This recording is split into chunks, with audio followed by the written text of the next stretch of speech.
வணக்கம் மதுமிதாவின் காற்றுவெளி நேயர்களே. எழுத்தாளர் லா. ச. ராமாமிர்தம் அவர்கள் எழுதிய நாவல் கேரளத்தில் எங்கோ. 9 அத்தியாயங்கள் முடிந்துள்ளன. நம் காற்றுவெளி சேனலுக்கு சப்ஸ்கிரைப் செய்யாதவர்கள் சப்ஸ்கிரைப் செய்து கொள்ளுங்கள். லைக் கமெண்ட் கொடுங்கள். 9 அத்தியாயங்கள் இதற்கு முன்பு பிளேலிஸ்டில் இருப்பதை இதுவரை நீங்கள் கேட்காமல் இருந்தால் கேட்டுவிட்டு வாருங்கள். இப்போது அத்தியாயம் 10. மாலை மஞ்சள் வெயிலின் கதகதப்பில் பால்கனியில் சாய்வு நாற்காலியில் சாய்ந்து கொண்டிருக்கிறேன். உர்ஸை கொத்தி கொண்டு பிள்ளைகள் ஷாப்பிங் போய்விட்டார்கள். ஒத்தாசைக்கு லூலு கூட. எங்கேயோ ஆலயமணி.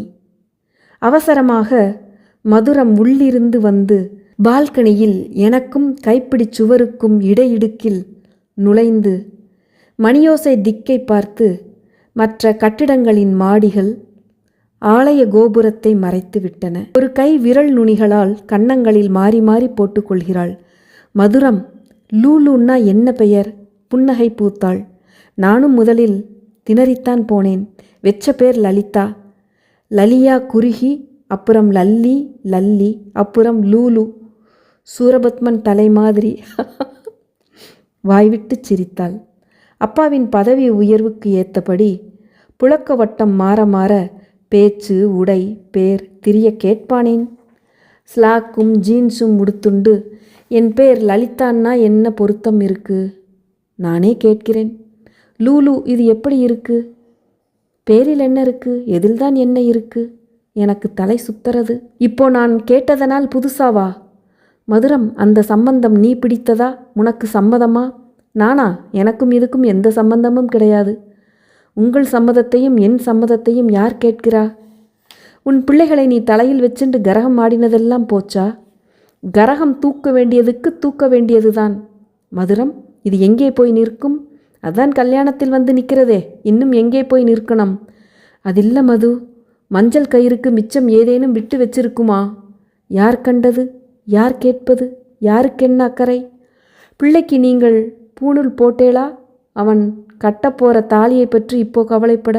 அப்போ உன் அபிப்பிராயத்தில் மஞ்சள் கயிறும் பூணூலும் ஒரே எடையா? இது பற்றி நாம் ஏன் சண்டை போடணும்? மதுரம் எரிந்து விழுந்தாள். இதுதான் வீட்டுக்குள்ளேயே ஊர் ஒன்பு என்கிறது. நல்லதோ பொல்லாததோ பாவ புண்ணியம் பார்க்கிறது அவர்கள் பாடு. மதுரம், நாம் கொஞ்சம் கூட மாறவில்லை. தர்க்கத்தில் நீதான் ஜெயிக்கணும்னா இப்போவே சொல்லிடு. பின்வாங்கிடுறேன். எனக்கு பழைய தெம்பு இல்லை. என்னை எதற்கு வரவழைத்தா என்று உனக்கே தெரியாவிட்டால் நான் என்ன செய்ய முடியும்? மதுரம் ஏதோ சொல்ல வாய் எடுத்தாள். டாங் என்று இளிப்பாய் அழைப்பு மணி ஒலித்தது. கதவை திறக்கச் சென்றாள். சிரித்து கொண்டே சேது வந்தான். அப்பா என்று அழைக்க அவனுக்கு பேச்சு வந்த நாளிலிருந்தே லஜ்ஜை. எல்லாவற்றிற்கும் அவனுடைய இழிப்பு ஈடு செய்துவிடும். அந்த லஜ்ஜை இழிப்புத்தான் சேதுவின் சிறப்பு. சற்று பெரிதானாலும் ஒழுங்கான பல்வரிசை. என் கையில் ஆப்பிளை கொடுத்து அவன் நமஸ்கரிக்கையில் தொப்பை மேல் உடல் நின்றது. என்ன பிரதர், ரொம்ப கனவானாயிட்ட? இந்த வயசுலேயே இந்த வெயிட், நீ உஷாராயிருக்கணும். சுபாவத்திலேயே அவன் கூஷ்பாண்ட சரீரம்தானே. மதுரம் இடைமறித்தாள். உன் பிள்ளையை ஒன்றும் சொல்லிடலை. அவன் நல்லதுக்குத்தான் சொல்கிறேன். நீங்கள் நம்ப மாட்டேன். இப்போல்லாம் நான் டிஃபனே சாப்பிட்றதில்லை. என்ன ஷாக் கொடுக்குற? அடை என்றால் உனக்கு உசிராச்சே. மாச கடைசி கூட பார்க்காமல் உன் தாயார் நினச்சிடுவாளே. என் பிள்ளைக்கு மட்டும் பண்ணினேனா? எல்லாரும் தின்பதிலும் குறைச்சல் இல்லை, தூத்துறதுலையும் குறைச்சல் இல்லை. நல்ல கதையாக இருக்கே. பண்ணினால் எல்லாரும் தின்கிறோம். நீங்கள் பாட்டுக்கு சொல்லி காட்டின்றே இருங்கோ. எனக்கு இன்னும் 4 வயசு போகட்டும். குடும்ப நிர்வாகம் இனிமேல் புதுசாக உங்ககிட்ட கற்றுக்கிறேன். என்னம்மா செய்வது? நானோ இளமையில் வறுமை. சிதைவரை அல்ப புத்தி எங்கே விடும்? உங்களுக்கு கொப்புளிக்க பன்னீர்.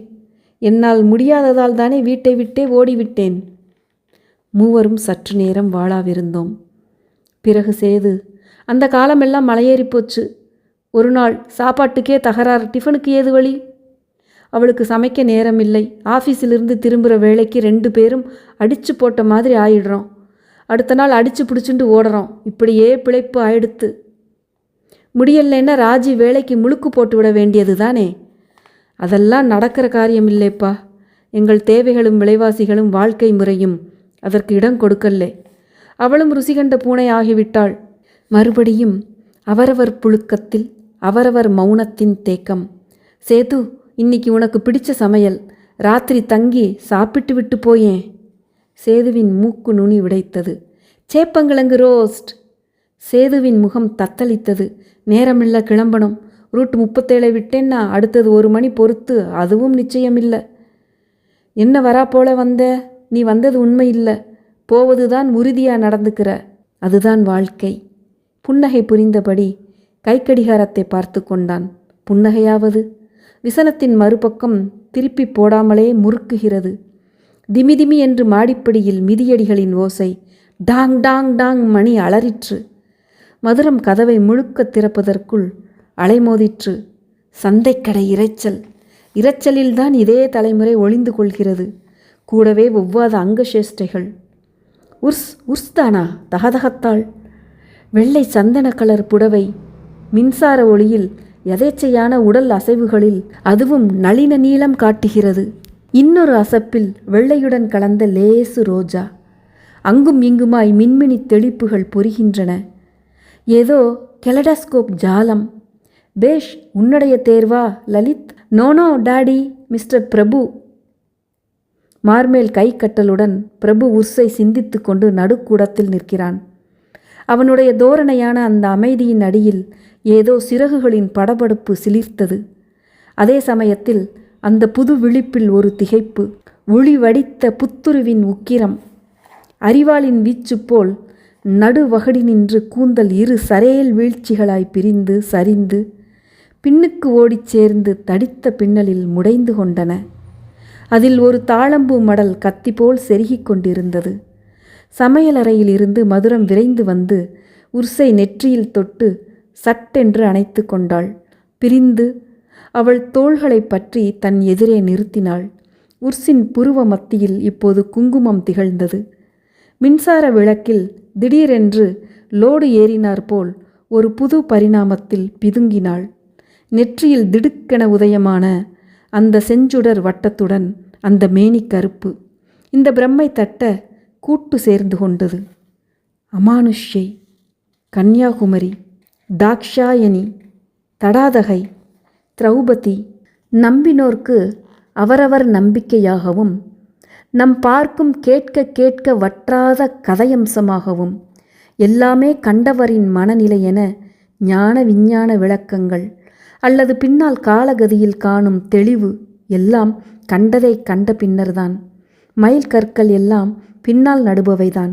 ஆனால் இந்த ரசவாதம் முன்பின் அறிகுறியின்றி நிகழ்ந்ததுதான். இதற்கு எங்கள் அனைவருக்கும் நேர்ந்த வாயடைப்பே சாட்சி. ஐசே, ஷி லுக்ஸ் கிரேட். யார் சாமாவா? மந்திரம் கலைந்தது. எல்லோரும் ஒரு பந்தியாக உட்கார்ந்தோம். மதுரம் பரிமாறினாள். எத்தனை நாளாச்சு? எல்லோரும் ஒரு குடும்பமா? சேது கூட இன்னைக்கு சேர்ந்துண்டு இருக்கான். நேரம் இருந்தால் பாயாசம் வைக்கலாம். முன்களத்துக்கு சர்க்கரை வச்சேனும் மகிழ்ந்திருக்கிறேன். எப்பவும் நாம் இப்படி இருக்க மாட்டோமா? அவளுக்கு தொண்டையை அடைத்தது. சாமா, லூலு, சேது, நான், எனக்கடுத்து பிரபு. பிரபு பக்கத்தில் உர்ஸ் தானே வந்து உட்கார்ந்து விட்டாள். கரியை சுவைத்துவிட்டு இடது செவியை பொத்திக் கொண்டாள். கரியும் இன்று உனக்கைதான். நெய் விடட்டுமா? சுட்டு விரலுக்கும் கட்டை விரலுக்கும் இடையே ஒரு தானை இடுக்கிக் கொண்டு மேல் காரப்பூச்சை உர்ஸ் வலித்து கொண்டிருக்கையில் அந்த கிழங்கு திடீரென அவள் பிடியினின்று வழுக்கி கவன் போல் புறப்பட்டு பிரபுவின் களத்தில் சொதக்கென்று விழுந்தது. பிரபு சடக்கென்று அதை எடுத்து விழுங்கிவிட்டான். ஒரே உருட்டு சிரிப்பு. என்னையும் மதுரத்தையும் தவிர ஒருவரையொருவர் பார்த்து கொண்டு திருதிருவென்று விழிக்கிறோம். எங்களால் வேறு என்ன செய்ய முடியும்? எச்சில் எச்சில் என்பீர் ஏதும் கெட்ட மானிடரே. உங்கள் அருவருப்புகளே பாசாங்குகள், பெரியவர்களின் அகந்தைகள் என்று இளைய தலைமுறை நிரூபணை செய்ய ஆரம்பித்து விட்டால் எங்கள் மானம் எங்கே போகிறது? வயது ஏற ஏற சொல் தங்குவது கஷ்டமாயிருக்கிறது. கரை மறைந்த அசதிக்கடல். இன்று வானத்தில் அலாதி தெளிவு. மத்தாப்பு கொள்ளையாக கொட்டியிருக்கிறது. உண்ட சுகம் கண்ட இன்ப அசதிக்கடல். இந்த சமயத்துக்கு எனக்கு பூமியில் யாரும் எதுவும் பகை கிடையாது. அரைக்கண் செருகளுள் வான விளிம்புக்கே மிதந்து செல்கிறேன். கூரை புடவையையும் தாலியையும் தாங்கி ஆசிக்கும் சபையோ? அத்தியாயம் 10 முடிவுற்றது.